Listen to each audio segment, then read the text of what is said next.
Ladies and gentlemen, welcome back to another episode of Between Two Hats with your hosts, Patrick Osman and Phillip Burton. Today, we are blessed with another guest. This specific individual has made absolute waves in the property management and the SFR world. When I first came to the industry, this one individual was the first person that I saw, and I thought, you know what? I need to get to know this woman. Kelly Brooks, CEO of Property Masters, has been a pioneer in the SFR industry, and she's been with Property Masters since '08 and growing. You Oh, started as four. director Oh, '04. 4. 20-year anniversary, buddy. LinkedIn's lying clearly, right? Ladies and gentlemen, we'd like to officially welcome the CEO of Property Masters, Kelly Brooks. Welcome to Between Two Hats. Thanks, Pat. Thanks, Phil. Happy to be here. We've been waiting a long time for this one episode, and I know that Phil and I have been speaking about having you on at some point. It's just been coming and going, different conferences. We understand how busy the industry is, but considering you and your position and just the social butterfly that you are, the level of influence that follows you whenever you walk into a conference, you've got that aura that someone needs to know this woman, right? That's how I felt when I first seen you. Anyway, I think it was in Georgia, and Phil just left. All right, Phil's pissed. I'm stealing the thunder. Oh my god, what happened? Did you piss Phil off? Nah, I'm just I joking. mean, not yet. I don't think he's been here that long enough for me to piss him off yet, but who knows? Oh my god, just take it as it comes. Just he spoke about having issues on his side, and looks like he's definitely got issues. That's confirmed. Well, we okay. So Phil just messaged me saying power just went done here. All right. Well, look, life throws curveballs. We're gonna deal with them. It's gonna be me and you only. You're gonna be between one hat up until Phil can sort himself out. That's just So perfect for me. okay, so you obviously been in the industry for quite some time. Tell us your story. Like, what? Let's roll back 25 years. What got you to 20 where you are years. So, today? yes, I actually the company started in 2004.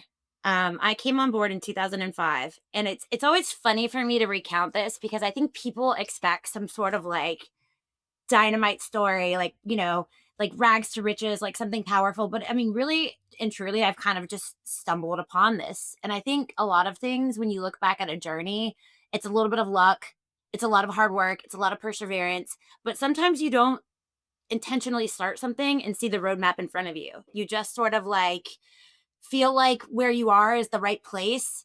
And it's the right energy, and you start surrounding yourself with the right people, and then the journey becomes clear. So, I mean, that's kind of what happened with me with Property Masters. So, I was finishing college, and a good friend of mine had started this business, and we had grown up together since we were like 11 years old, Kyle Cooper.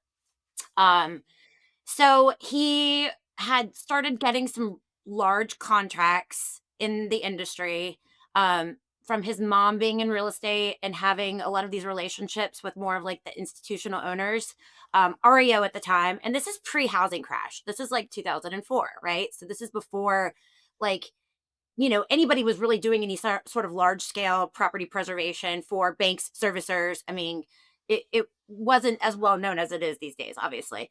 So I'm in college, and I'm going to college during the day. Well, sorry, going to college at night, working during the day for another business. I just bought my first house, and I realized really, I was like, I am not happy with doing what I'm doing. I was working for the premier provider of video conferencing at the time, started web conferencing and video conferencing nationally, doing vertical marketing for a national sales team. Loved the business, thought it was interesting, but the people were just I was showing up every day feeling like I was getting the energy sucked out of me. And then I was Mhm. going to school from 6 to 11 p.m. every night, and it was just exhausting. But I had bought my first house at 21, and I was like, I can't just quit my job. I have to have a way You to got a pay my commitment. mortgage. Yeah, 100%. You have to show up. Yep. Right. So I'm talking to Kyle, and he's like, look, I just, I'm getting to this place now where I really need somebody like you to help me build the business, operationally process.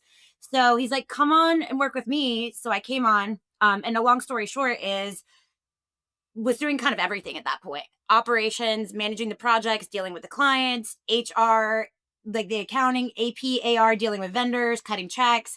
And it was that way for a very long time as we built the business. And then we became, when Fannie Mae started their vendor network, and this was 2005, again, pre-housing crisis, we became one of their first vendors and had the opportunity to expand with them organically. And then Freddie Mac, we were working with Wells Fargo, PA, Premier Asset Services, a lot of the servicers at the time, and kind of just like in the right place at the right time when the shit hit the fan.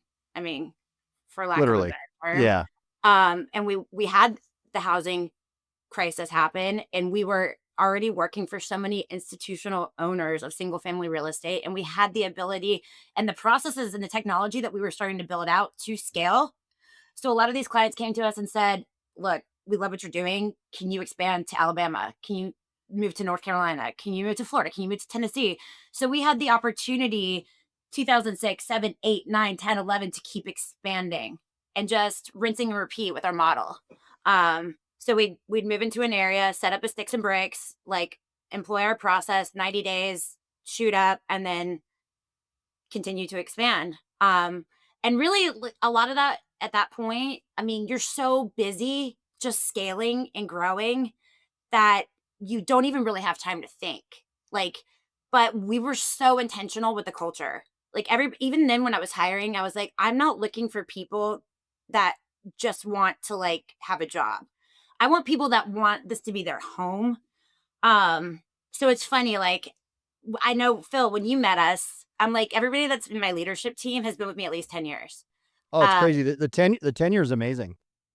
And that was so intentional from very early on. It's like, I knew I wanted to build a family. We are going to spend so much time together.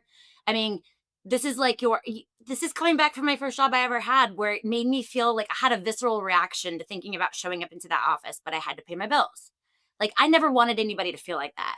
I want people to want to wake up and like want to talk to your coworkers. Like, if you have something that you just like, you've had a bad day, like you can vent to them. You want to build something successful together because you like each other and love each other, care about each other, and you want them to be successful with you. So anyways, at this point, you know, we were doing a lot of the REO default work, and then SFR came along. That kind of shot up pretty big, 2012, 2013. And we had the opportunity to kind of like straddle those two, you know, areas of institutional ownership of single family real estate. You know, when REO goes up, SFR goes down, SFR goes up, REO goes down. So we've been able to kind of have a good balance in the clients that we work for. And really like it's a similar sort of mentality, even though the expectations and goals are different. So it's helped us to be able to scale, identify the right candidates to be here, to be a part of the culture. And it's been a crazy ride 20 years later. Like, I am so fortunate to wake up every day and love what I do and love who I work with, and love who I work for. Like, again, Philip's been around and seen a lot of our client relationships. Like, we have partnerships that are 20 years strong, like since day one. So I have clients that are like family to me and like best friends and come to our parties and our work events and like just feel a part of our culture. So that to me, like, I've checked the box on anything I could have ever asked for from a career path. To just wake up and love what I do every day and just be excited to show up in the office. Like, I'm here every day that I'm in town just because it just gives me a good feeling, gives me a good vibe. Like, I'm connected, I'm ready to like, I'm dialed in. When you've attracted the right people, Kelly, too. You know, just I know Pat's got some things here, but I've got a unique perspective. Being your friend, going back to when I was working at ILG, right? And we were starting to work together, and I knew Zach, and I met you, and met the crew, and I kind of saw that there was something special there, right? Beyond just, hey, these guys could be a client. You know, they're fun, they're energetic, you're authentic. I got to know Zach before I got to know you, and then over the years, I've gotten close to you as a friend. I really do consider you a friend, and it how you Well, I hope show. so, Phillip, because I know too much. I know, right? Yeah, you do know too much. We're both going down. It's that thing where, you know, everyone says culture and people first and the cliche stuff, and that's great because there are some companies that do a good job. What you have at Property Masters is special, and I'm not saying this because I work there now. I get to say this because I work there now, and I've got to see it from the inside. I shared this on a LinkedIn post, but I'm going to just say it real quick here because I think it's really important. When you do the little things right, the big things are a lot easier. And onboarding, right? It's not sexy. It's not cool. You spend the time talking to somebody like yourself or me, and we hammer out a deal and we figure out how it's going to work. And you go through all this rigmarole, and it was really easy with you guys, by the way. But generally, it's a very emotional process. And then you start. And then day one, you're in this new environment, and it's like nobody really cares that you're there. Nobody's paying attention to what you need. They tell you just read the manual, do this, and it's like set it and forget it. I've had more communication with people that care about me just having what I need to do my job in the first week of working with you than I had in years at other companies. And it says a lot about those folks reaching out because they know that for me as a new person, I'm going to be stressed about things that I shouldn't be stressing about. And that's not a taught thing. That's a you hired the right people thing, and then show them this is what the culture breeds. So it's very unusual. Yeah, and I appreciate that, Philip. And honestly, the cool thing about you noticing that and even pointing it out is these aren't even things that we teach to do. It's like Right. people are doing these things because they care enough and they're proud of it. And they're Yeah. like, we want you to feel included in this. We want you to feel a part of it. So that allowed me the opportunity to like think about it and recognize these people because they're not doing it because they have to or they're expected Yeah, they to. weren't That's 100%. They weren't checking some box for a boss that's like, oh, they're going to want to know if they checked in with the new guy. They were genuinely checking in and asking, and how can Reaching I out help? because they genuinely care. Yeah, they know because they know Yeah. that moment of. I mean, it's just still like a paycheck, right? Like I don't think any of the three of us live paycheck to paycheck, but people do, right? And I think it's a high percentage of Americans. If they lost 2 weeks of pay, they'd be in big trouble, right?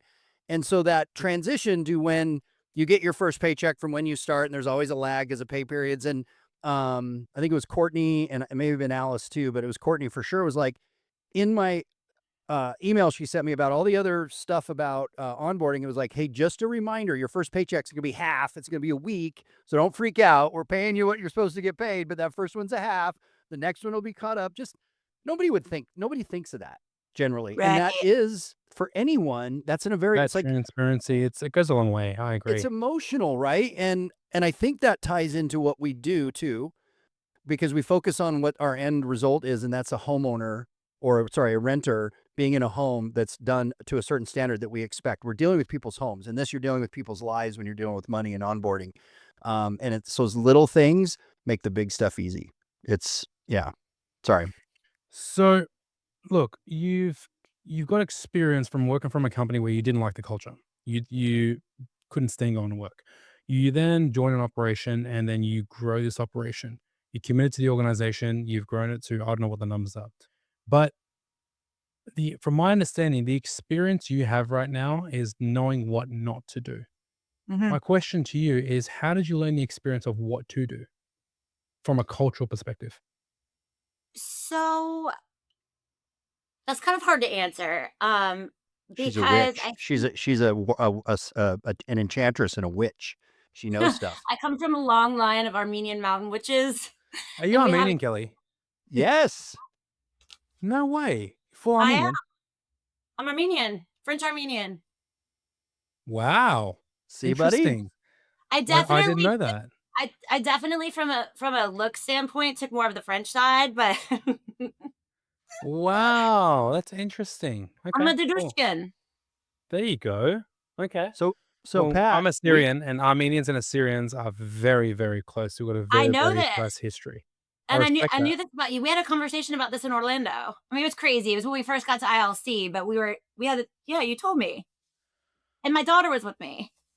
I remember your daughter being with you. I remember you guys going to Epcot. I remember all that, and I completely forgot the fact that you told me you're Armenian.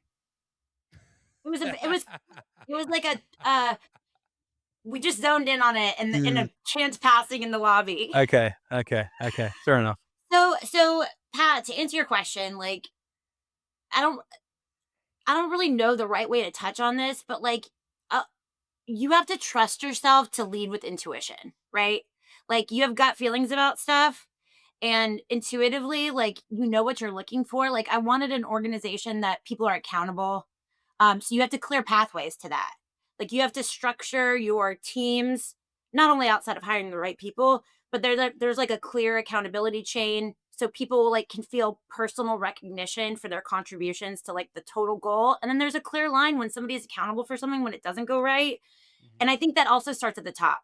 Like when things aren't always pretty. I mean, we haven't always had a completely steady, like meteoric rise to success. I mean, Mhm. you know how it looks. Sometimes it looks like this. Ebbs And and it flows. does for us. I mean, in this industry with the types of clients that we work for, you're highly influenced by cycles in real estate, interest rates, the economy. I mean, things that sometimes we cannot control. So not having those linear pathways to success have actually like made us stronger because when things do, not go to plan and we have years where we don't hit budget, we don't freak out. We just move to plan B. And then we know like those stings and those dents that we have to our goals of success just further fuel us. And we've been able to learn like as a team how to pivot and rally and like get behind it and we make those changes and we're better off for it. And then we've seen this time and time What has again. Property Masters as a company done? What have you guys done for your organization to make your employees feel that strong sense of belonging? That they want to email Phil and make sure that he's okay, that they want to show up to work? Is it the personality type that you hired, or is it something you did in your organization that creates a sense of belonging? So that's a really good question. And we're constantly searching for ways to improve this. I mean, we live in a digital world where like seriously 90% of my staff works remote. Yep. So even though they're a team, they don't see each other regularly. They don't see their Yeah. manager regularly. And that by nature, because we have boots on the ground throughout our entire we have 15 people in Florida alone. um, we find ways to continually foster connection and collaboration. Like one of the big things that we've always done, even on years where like we're not gangbusters, is we have our summit. So we fly everybody into a location and we spend like 3 or 4 days not doing meetings or training or anything that we could do on the phone. We genuinely like have fun. We have socials and we organize activities where we fish or we go golfing together or we go to the spa. We have dinners, we have an award ceremony, and the whole event is curated to just be nothing but team building, networking, and like having fun together. So, like, Mm. the company that has fun together, like, slays together. That's And right. truly believe that. And Philip, you've had the opportunity to participate. Like last year, It's we unbelievable. did um Isle of Palms in South Carolina. The year before was St. Pete. This year, we're actually doing like an adult summer camp at Lake Geneva in Wisconsin. So It's it's going to be awesome. like something totally different. Yeah. Uh, and we all look forward to it. It's like such good energy, and like leave that early May, just riding that wave of like energy, and people are connecting. I have project managers in Chicago and Columbia, South Carolina, that totally different areas, totally different types of people that they're dealing with. Municipality issues are totally different, but like the same issues resonate, and they can sit and they can commiserate and help each other. Mm. And it's just like another connection to like reach out to for ideas, how to be successful. And it really, I mean, it really does help us as an organization, like keep people grounded and connected to each other. So we have various other programs, like we have PM Bucks. It's our internal award recognition That's system, and super I've been cool. super cool. So like every quarter, everybody gets 10 PM bucks to share. And somebody helped you out and ran a route for you, or did a bid for you, or filled in for you when you were out of town, or just like did something really amazing that you see that maybe leadership doesn't see. You email HR and you can give them all of the bucks or two or one. And then it goes to everybody in the company. So it's like it's always this exchange of like attaboys and pats on the back. And then I love that. once somebody accrues 25 bucks, they can either choose a PTO day or a $250 gift card. And everybody always chooses the gift card. But, Yeah. it's cool. It happens all the time. I mean, people are and so what I love about this, Pat, is when people know someone's close, people just start throwing bucks at them to get them to that point. Uh, Wow. and we have guys out in the field, like I'm just gonna pick on Sam Arnett, in Mississippi, one of our amazing project managers. He will often ask, like, "Hey, who's close?" If That's he's so got 4 cool. So bucks he can left, share his bucks. yes, so he can share his bucks. People know when they get to the end of the quarter, and they'll just dump bucks on somebody that's been like extra awesome. So that's an amazing program where And is we that like, like month to month, every month? so it's resets every October, but yeah, it's just constantly ongoing. And every quarter, everybody gets $10. But leadership will often jump in. Like if something was really awesome that somebody's pointing out, Zach will be like, I got two on top of that. And then I'll come in and I'll be like, I got two on top of that. So it'll kind of, I mean, we'll kind of pound it on for something that's really awesome. So outside of that, we have a project of the month where people get to submit and brag on, and I've made Phillip a judge in that. So his first month ever judging was November. Phillip and Brad, Yeah. We where picked people get to one. We brag. did pick one, Kelly, Can you today. guys So tell yeah. us? Can you guys tell us the project of the month? Can you tell us what happened? No, because they want to release it. Like we'll release it internally, but I will tell you the spreadsheet and the PowerPoint that we got on each property is unbelievable, and it tells the story. It tells all of the nuts and bolts. It's something about the profit, about the output, about the internal strife that went through to get it done, all of the things that needed to be fixed, and what the people did in market to make it happen.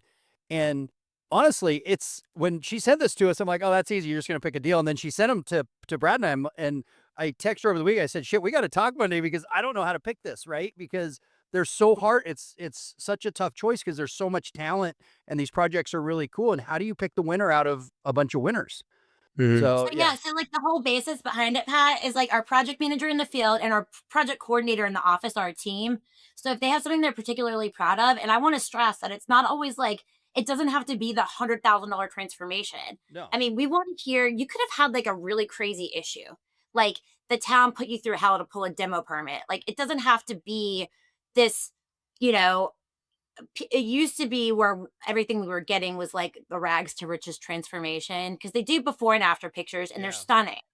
But those aren't always the winners. Sometimes the winners are like, you had some really crazy challenges to battle and you came out on budget, on time, 45 days before the client due date, battling all of this, and this is the outcome. So we want to highlight Um, that. Or, it maybe wasn't the most impressive looking final transformation, but you really made it work for the client with a budget of $20,000 that they had. And you added this much value because look at what you were able to do by you didn't replace all the tile, you cleaned the grout.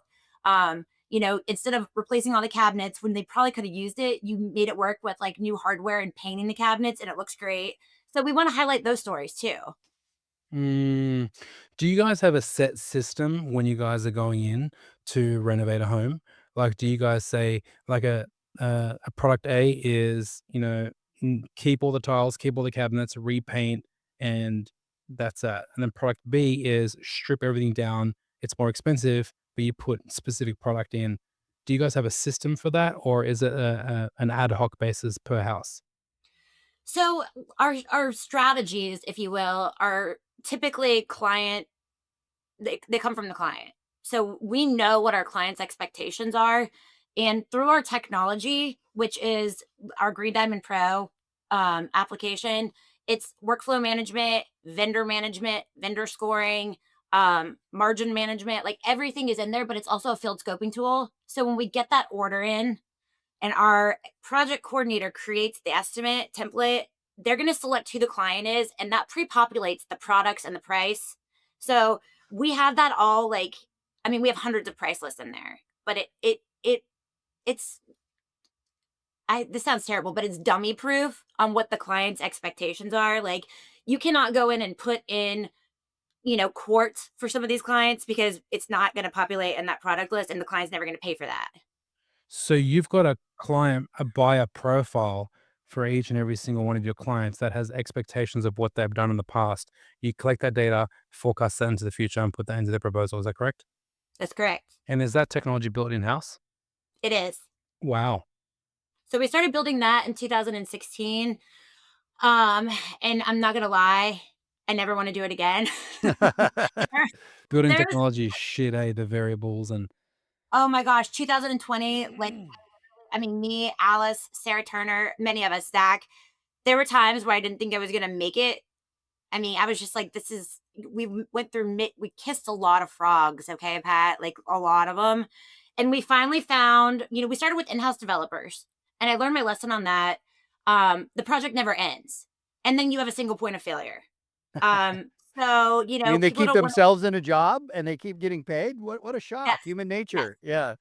So we kind of found a good mix between in-house project management of the application development and external stakeholders, pushing that along and incentivizing them accordingly.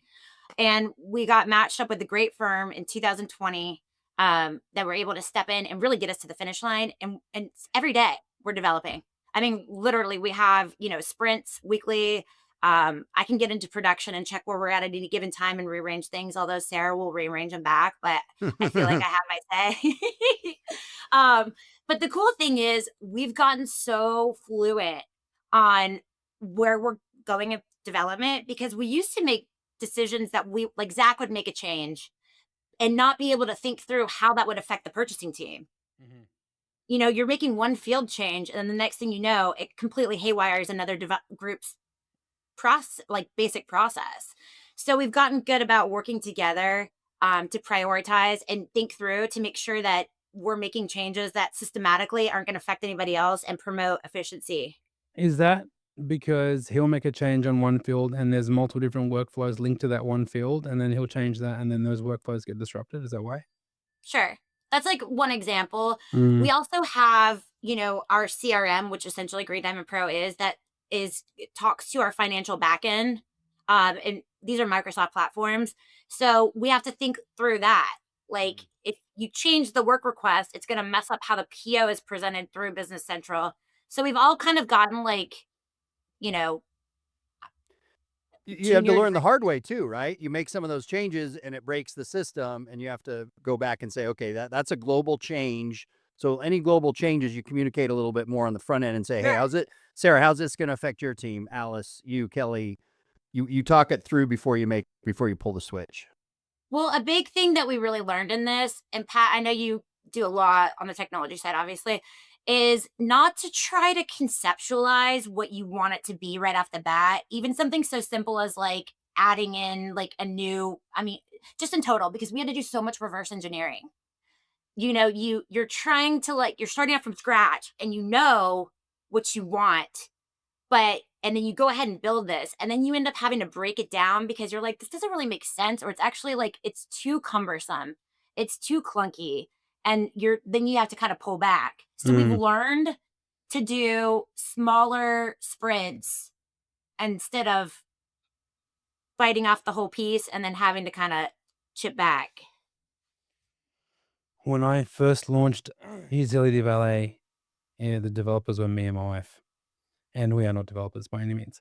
Anyway, long story short, we had at one stage, $25,000, and my wife made one change, and an SMS went out to every fucking resident saying, "Hi, Patrick."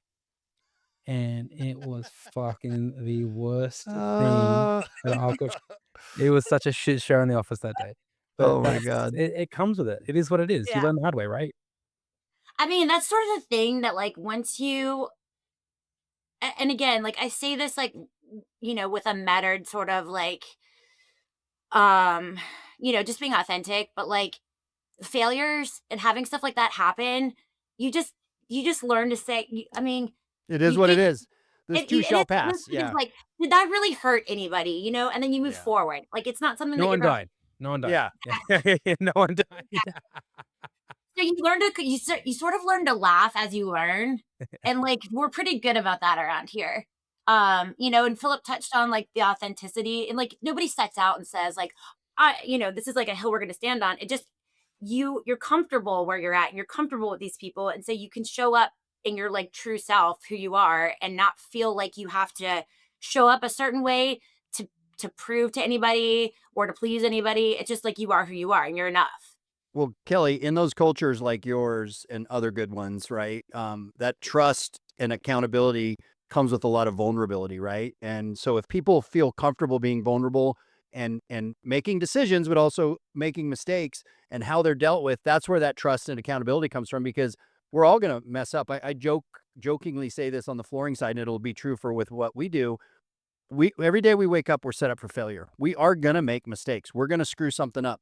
It's how you communicate it. It's how you deal with it, client facing and also internal facing. If you beat up the line folks every time they make a mistake, they're going to be terrified to do anything, and then they're just not going to do anything.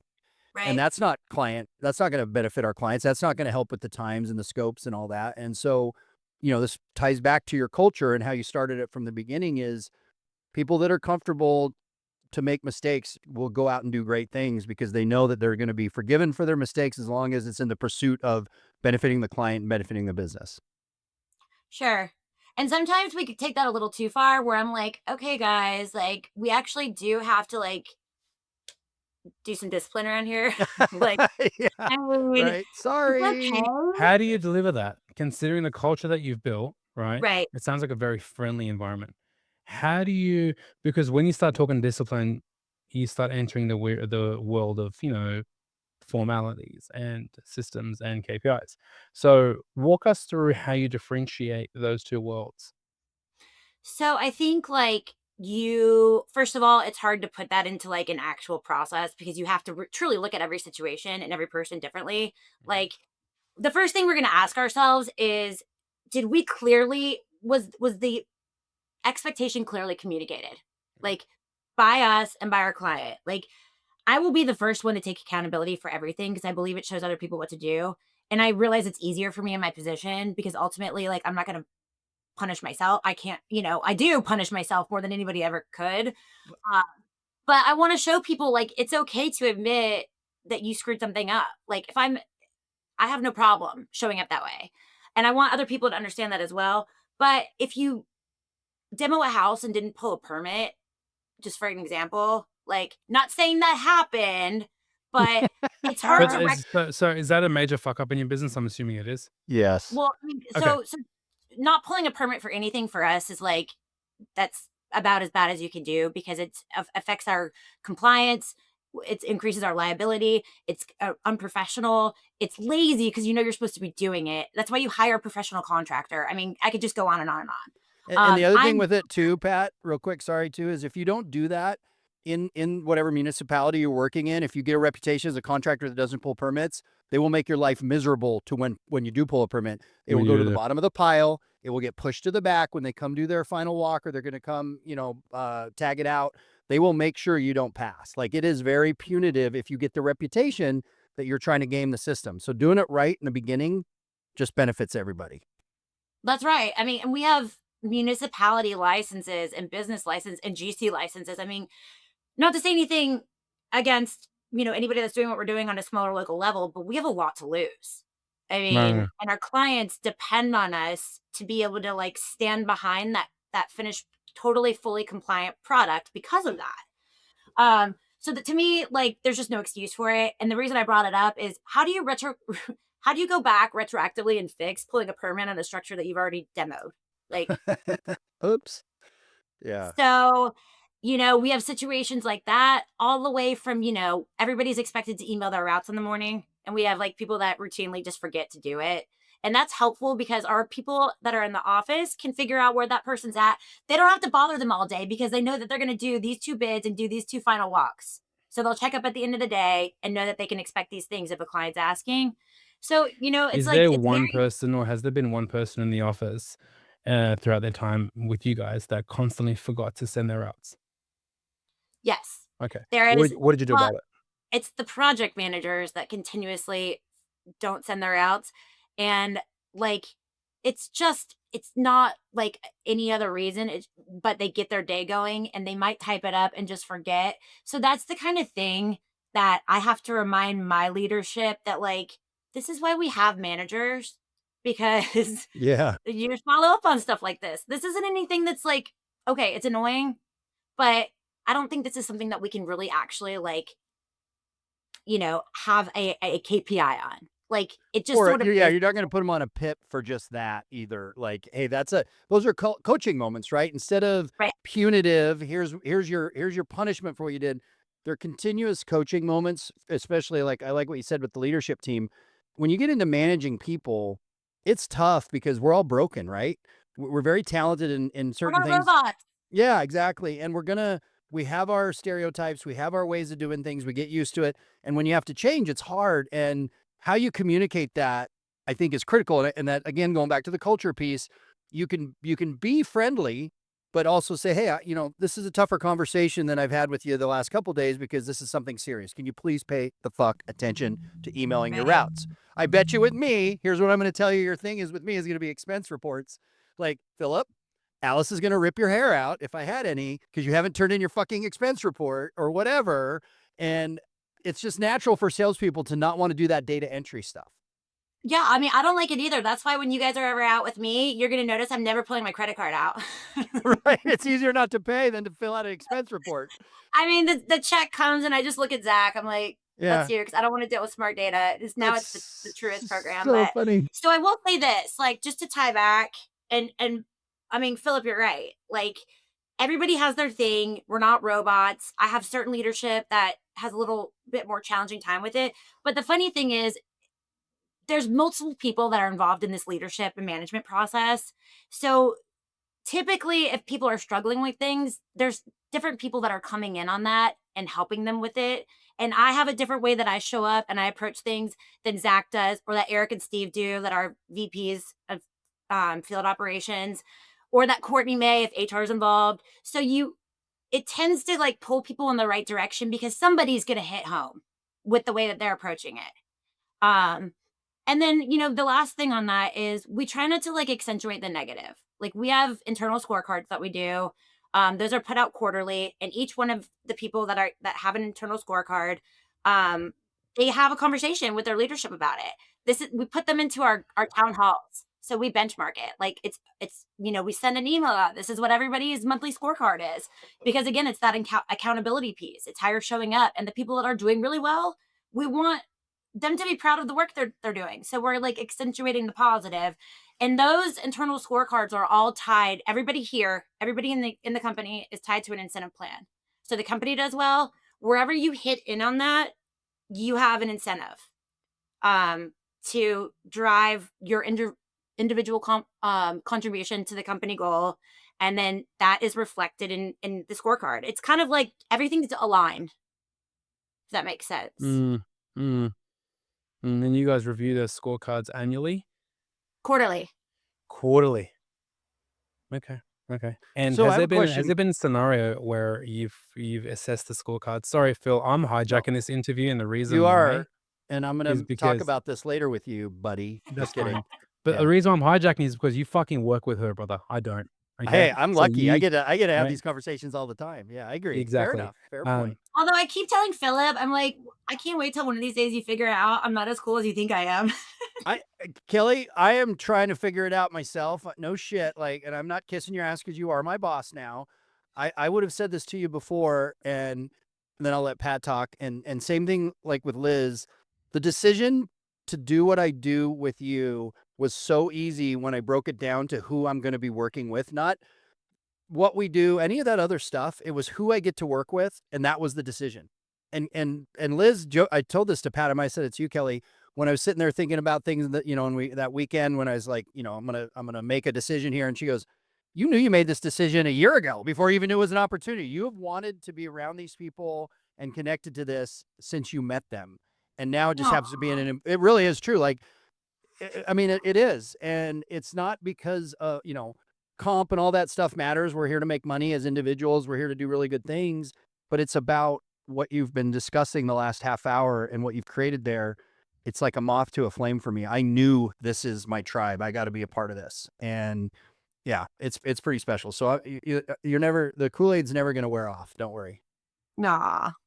So yeah, Pat, go ahead with your you gotta SOP go or this workflow mile. question, whatever question you've got. This will be interesting. Okay, so when you in the past have deployed and assessed the scorecards, give me a scenario. I want two scenarios. When something was really good, what you guys did about it, and when something was really bad, what you did about it.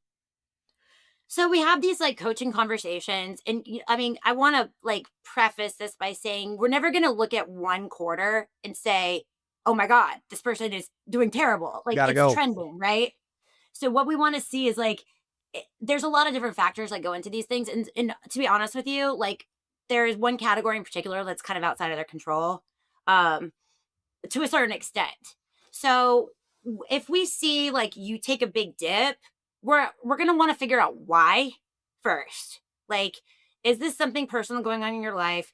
Can we trace it back to one metric that pulled it down? So we're really going to like dig in and have the conversation. And if it's just a one off and then you kind of come back up, then we're not going to worry about it. But we're going to look at several quarters of trending and make sure that it's not just like, you know, um, a standard, like look at the standard deviation involved. If we're looking at 2 quarters of just continuously positive decline and then approaching the third, then that's, I mean, 2 is we're putting you on a PIP Yeah. 100%. Alarm And bells are that's all going off. Yeah. yes. That is implemented through our training team alongside leadership. It's a written plan for a set amount of time. It's obviously documented through HR, but we take it really seriously. Um, the goal is to like fix the behaviors with you, the person that we're trying to pull back in, being an active participant. So we're out there, we're in the field with you, we're having conversations. We got your mentor involved because everybody that's new on the team here has a mentor, which project managers. I know, Philip, I'm your mentor. Sorry. I was gonna say, whoa, wait a minute. Yeah, when do I get that sign up? Wait, do you want me to give you Zach? Oh God, no, absolutely not. I want you. Or not nobody. Well, that's it. Actually, Zach would Oh, be pretty good. He's a He's a stud. really good So guy, that guy. He's got like I haven't connected with him a lot, but from what I've seen when I see him at conferences, he's just a really all around good guy. he is great. And him and I play off each other really well. Like it's like a yin and yang. We we we sort of like know I say good cop, bad cop, but that's not really the way I describe it. We have different ways that we come in on things. So it's like you're the person to handle this, I'm the person to handle this. Or when we're trying to tackle a situation, we can layer each other into it to get the desired result. So how, Um, Kelly, on that, okay, let's be serious, right? Like you have a big presence, right? You know what you're doing. You're smart. You're actually a data nerd. People don't probably recognize that in you, but you insatiable appetite for data and how these things work. Because you're successful, you don't have a huge ego, in my opinion. You can say if you do or don't. Same thing with Zach. Usually in those roles, those egos get in the way of what you were just describing to happen. Somebody's ego is going to say, "Well, wait a minute, I'm the CEO." Just scenario here.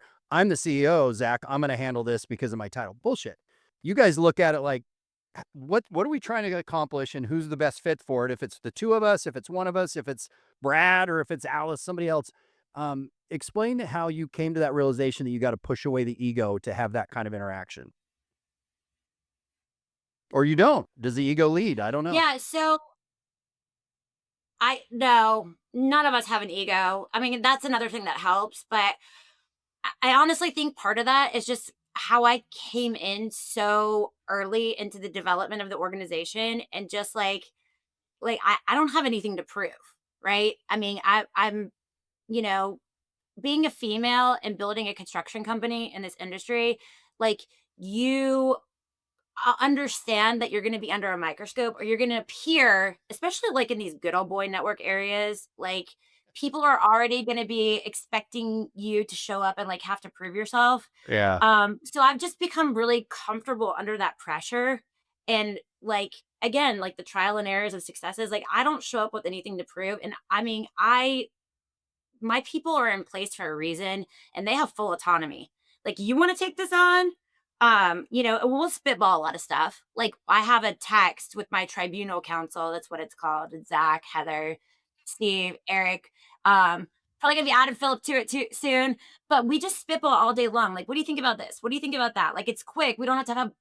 We're big proponents of like, don't have a meeting if you don't have to. Like, we have our weekly meetings flagged, but if we don't have anything to talk about, like, no, let it go.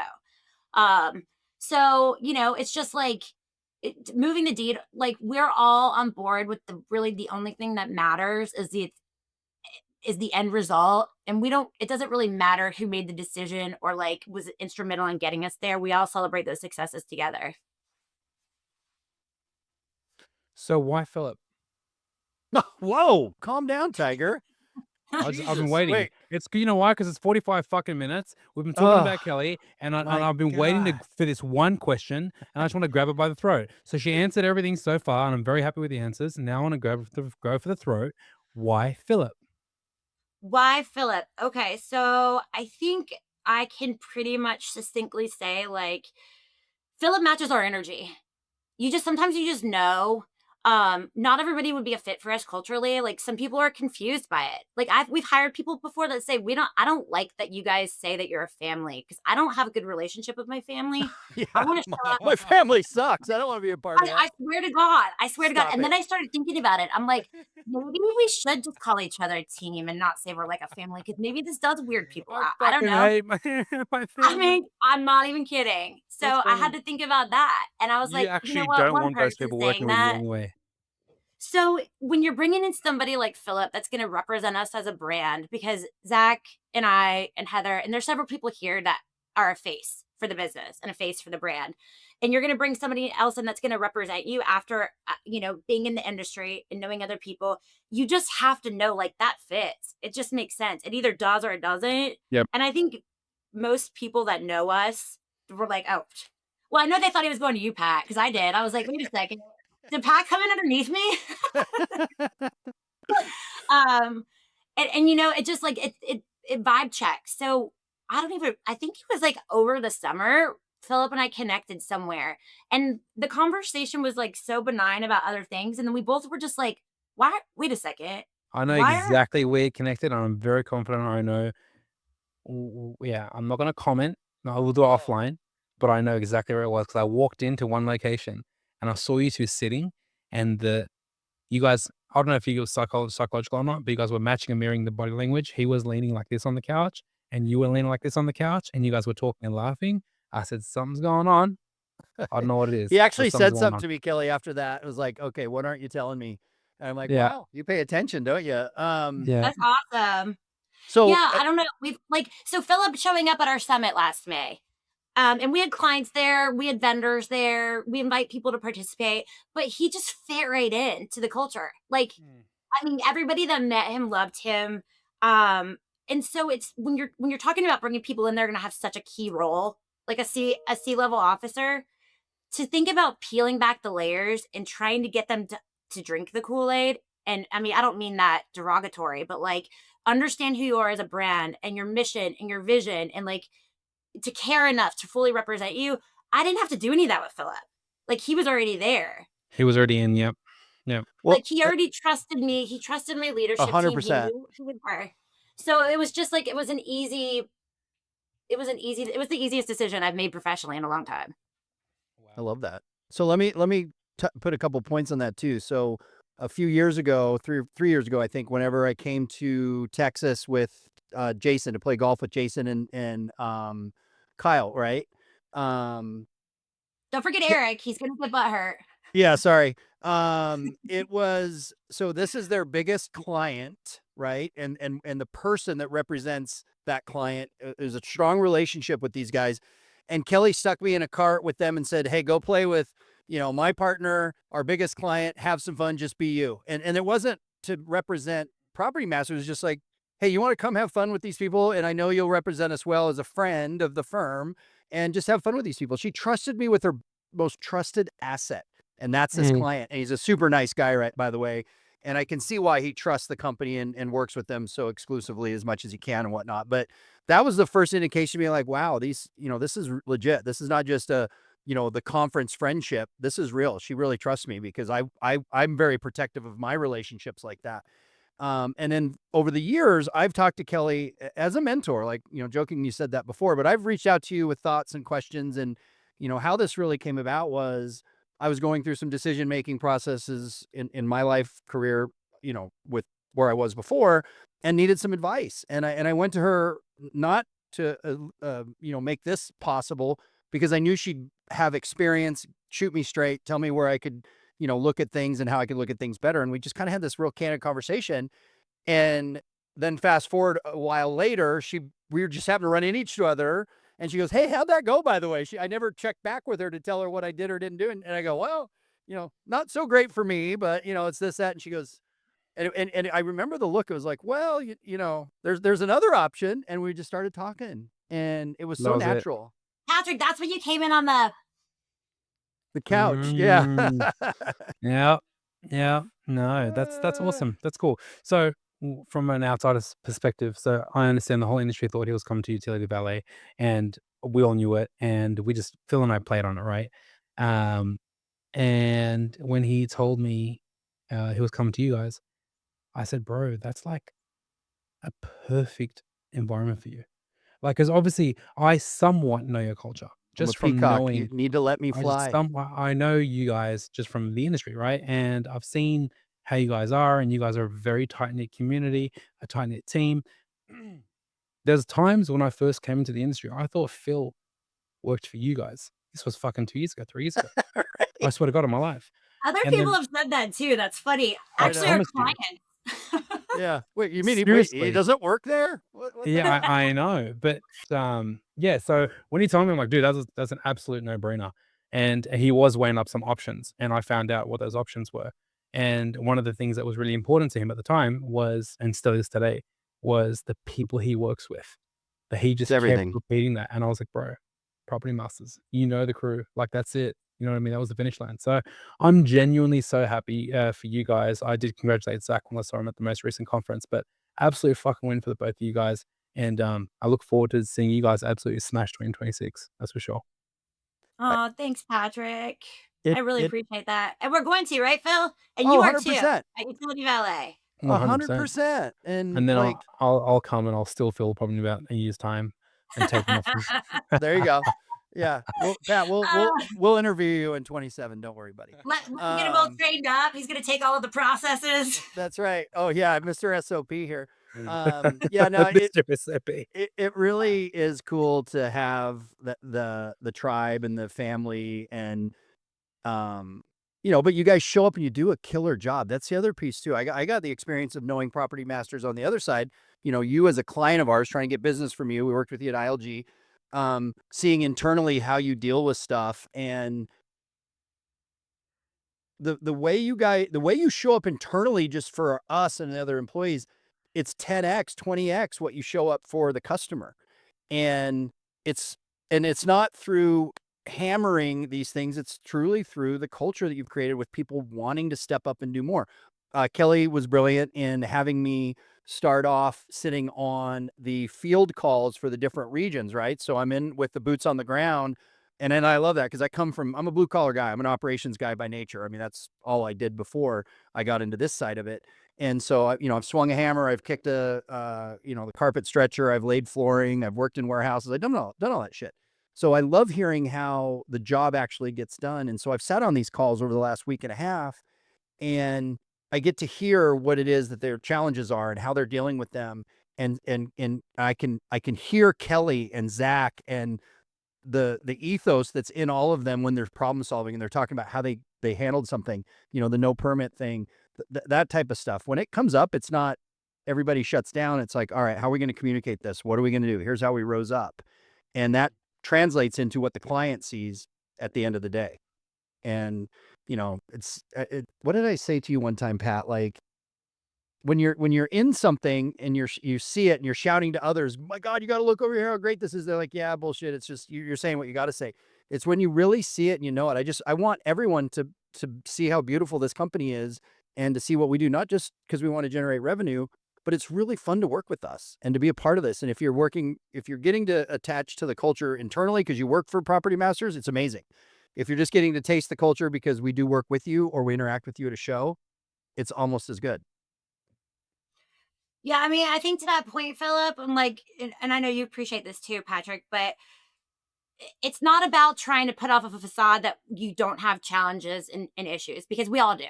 For sure. It's it's how you're solving them, and it's how you're promoting like that act of problem solving. Like this isn't a problem. This isn't a Tim problem or a Barry problem. We're a team. This is a problem we all need to work on and solve together. Because chances are, if we're having these issues in Columbia, South Carolina, we're also having them in Little Rock, Arkansas. And if we're not now, we could in the future. So Yep. like let's talk about it. Let's figure it out. Let's put it out there. Because we all have problems and issues. Like there's no perfect business that does everything 100% One perfect. billion percent. 1 billion%. So we're strapped for time. I know obviously it's clearly flown the last 54 minutes, but I want to just highlight a few specific things about you, Kelly. So obviously you've scaled the company to where it is today. You've been at the forefront leading. for individuals or smaller companies that are trying to learn in your specific industry, scaling. You said something earlier today, and you said that you didn't have time to think. It was just execution. So walk us through when you scaled, what how did you go about it? What maybe challenges did you face while you were scaling? How did you guys overcome them? Did you overcome issues by the second they came? Did you organize a meeting with the team to execute? What issues did you face while you were scaling, and what did you do to scale fast in this industry? Okay, so like absolute bar none, like the most helpful thing is to have a blueprint, like for how you're operating successfully, like good SOPs, good processes that they're clear, they're clearly articulated, everybody understands them because that allows you to rinse and repeat no matter where you are. That's number one. Like promote those, everybody knows them, they're Bible, like they're part of your culture, is those SOPs. And then make it efficient to be able to follow those processes. Like have your system that, you know, if we have a current product or price list for like there's not an ability to override that. I mean, just make it standardized and make it easy for people to do their jobs. And then the second part of it is again, this is going back to like who you're having on those journeys with you. If you get expanded into Tennessee, make sure that whoever's going to be leading that market has early buy-in to success, um, is clearly invested and rewarded for that, taking that on. And that's laid out, measurably from the beginning, because it's going to take a lot of work. There's going to be a lot of blood, sweat, and tears. We have to do research before we enter a new market. We have to know what the municipality requirements are. Um, are the labor laws any different? We have to understand all of that up front. I mean, there's been markets that we've analyzed and we said, no thanks. We have the opportunity and plenty of it, but we go look at it, and I'm not going to mention any names, but your far west coast, we've just said, it's not for us. Um, so we look at all that stuff up front. We don't have any surprises. So I think like having those standard processes ironed out and then having the right people that are taking on, those expansion areas. Phil, we're getting ready to expand in New York. And this Woo! clients for years have been asking for this, and we're like, we don't like the labor laws. We don't like that we have to carry a separate insurance policy, like these things on the back end. But our clients are like, we really need you. We want you. And we have a lot of opportunity. But Philip's been a part of some of these conversations. I mean, we sit and talk about it. We spitball it. We have meetings specifically on this expansion. And we're like, this is months out. So this isn't Yeah. like we are building the scaffolding and getting that early buy-in. Like we're talking about who we're going to lead, where we're going to hire. And this is like, we have our CFO, our head of HR, our CRO, COO, Steve and Eric, our VPs, and we're like all working on this. So again, we don't jump at every opportunity. And when we get the opportunity, we fully vet it and we spend time making And sure it's going to be a success. and money, like I've talked about this on the property side when I was doing due diligence for acquisitions. Just because you put money into something doesn't mean you should see it all the way through. Sometimes walking away from what you've invested because the deal's bad is the best money you can save or spend. Right. And what I noticed on the call that we just had about New York, and I can't remember if it was Courtney or one of those folks on there was like, well, we should reach out to a labor attorney and just hire one just to look at this real quick. That was you. Okay. See, there you go. Most companies, like, first of all, it would be you that would have to say that as the CEO. It wouldn't be someone else in the organization. And they'd be afraid to say it because they'd hear, oh, we can't spend that money. Oh my God, whatever it is, $500, 1,000, 10,000. I don't know what the number is. The fact that the smartest course of action was thrown out there in the beginning to figure out what this deal looks like versus the cheapest. Right. And, you're a frugal company. I want to be clear on that. We don't just blow money. We're very smart with money. I can tell that from the inside, because it's client's money, right? But spending smart money is still always the right decision, no matter what the cost is, if the payoff is big enough for an expansion or how we get there. And Mm. I meant to bring that up to you, Kelly, after I thought it was Courtney, but I guess it was you. I was really impressed by that. Well, good. Thank you. Yeah. I mean, we definitely are not in the business of throwing good money after bad. Like we're all Yeah. pretty good about assessing the situation and saying, okay, like we're not pot committed on this. Like Yep. you can still turn around and Cut like bait. cut bait. Cut bait and So call it a day a day. hold on. Before we go, I want to say one last thing. Sorry, I've talked more on this one, but I'm really excited about this because I want to highlight these things. And Pat knows my friend Ken McElroy, right? Ken has built a $3 billion real estate business. I've known him for 25 years. He really has been a mentor in my life this whole time.